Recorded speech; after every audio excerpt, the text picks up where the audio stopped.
Stocks are closing higher to end the first trading day of May on a positive note. All three major indexes making gains despite several companies citing major economic uncertainty in their earnings forecast. General Motors, just one of a long list of companies sounding that alarm. GM saying that the tariffs could shave up to $5 billion from the company's total profits this year. And the Pennsylvania-based Hershey company is now saying that tariff expenses could cost them an additional $15 to $20 million on cocoa this quarter alone. In the meantime, the U.S. Chamber of Commerce is also asking Trump for some tariff exemptions for small businesses in hopes of preventing what they're calling irreparable harm and to stave off a recession. The White House responding, there's not relief coming soon. The president has made clear that there will be 100% expensing for investment in the United States. Companies that invest in the United States will be able to deduct 100% of that cost from their tax liability. This will be the most pro-small business tax bill in American history. That's a no on tariff relief for small businesses in the short term? It's a yes on tax relief for small businesses.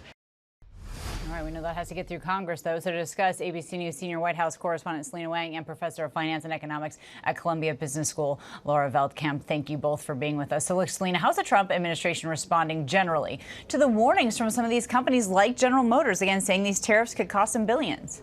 Yeah, well, the White House, the administration, they are not only downplaying, but they're also dismissing these concerns and those warnings from those automakers. Stephen Miller, who is the deputy White House chief of staff this morning in that briefing that you just played a part of there, he was adamant that this is going to bring manufacturing back to the United States, that this is bringing investments into this country, not acknowledging the fact that this is a process that can take years and years and billions of dollars. Take a listen to what our Mary Bruce said and how he responded.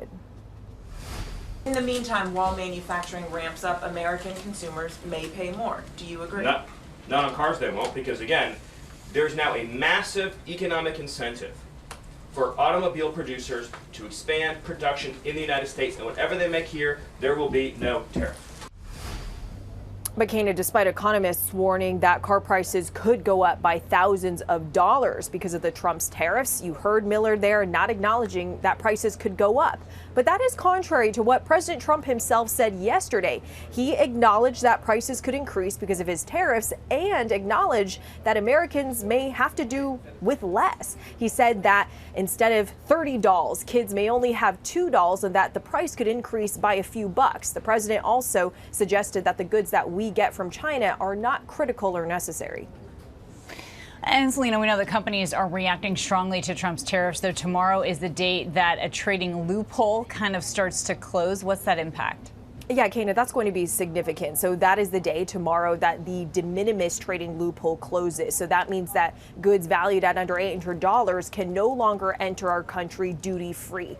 So that is going to have a ripple effect across the economy and for American consumers who have become used to being able to buy cheap goods from abroad. So Chinese e-commerce retail giants Shein and Temu have already started raising prices, and they've made clear to consumers that the prices are going up because of tariffs and because of changes to global trading rules. So in addition to this loophole closing, these companies also have to deal with the 145% tariffs that many goods from China coming into the U.S. have to face. So that is a big disruption to e-commerce companies like Shein and Temu, and hitting Amazon Hall as well.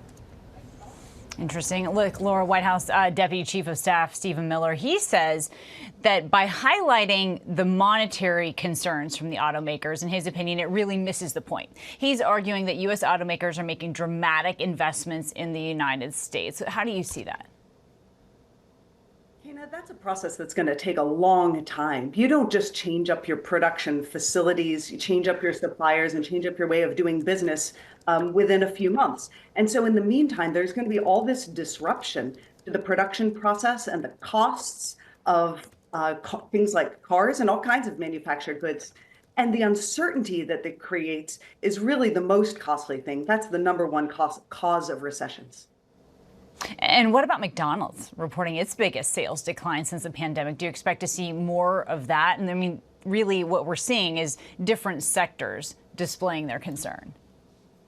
So restaurants and travel will probably be hit pretty hard as consumers anticipate hard times ahead.